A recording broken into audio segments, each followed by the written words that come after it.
Guys, Extreme Exotics here, back with another video. I know it's been a very, very long time since our last video, but we haven't forgotten about you.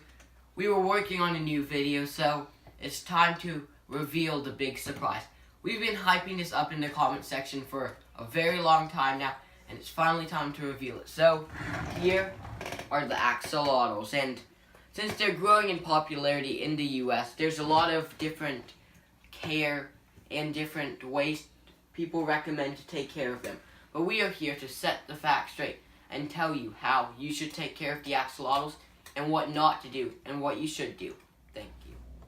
Hey guys, it's Dylan, co-founder of Extreme Exotics, and these are my axolotls. Now, one of the main concerns I see with axolotls is if you have more than one, then people are worried about cannibalism. If they're over 6 inches, you don't have to worry about that.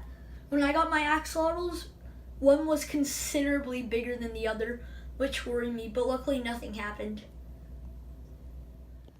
Lighting is not recommended for axolotls. They actually don't like light. Try to keep your axolotls away from direct sunlight. The only reason I'm using lighting in this video is to show you the axolotls. Tank smell, something you really don't want to have in your axolotl tank. One day I woke up to have my room smelling like rotten eggs. Tank smell is caused by high ammonia factor. If you feed bloodworms, you're really going to run into this issue. The way I solved it was with a turkey baster.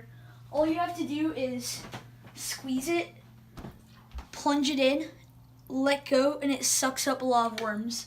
Then I follow that by putting it inside this strainer. I'll show you the full process in another. Spots are one of the most trivial concerns I've seen with axolotl owners. They mean nothing, and I know sometimes you can be saddened to see your perfect Lewis stick come with a black spot. But if you can get over that, then it's nothing to be concerned about. Axolotls can be easy pets if you know what you're doing. Despite months of research, I had no clue what to do when my axolotls came.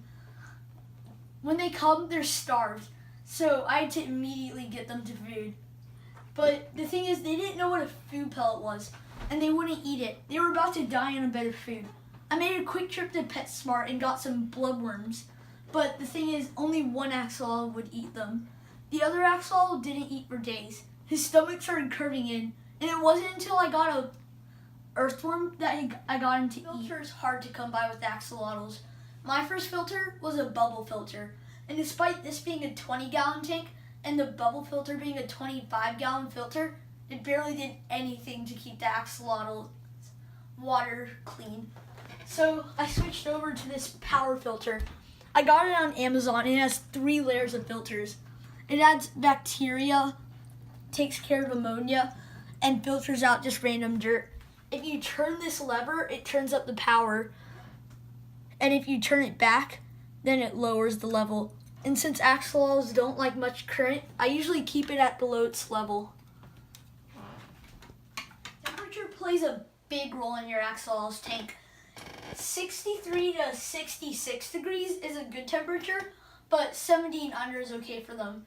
Make sure to not let the temperature drop below 63 degrees because it will slow down their metabolism. Before I knew this, their temperature was way too high.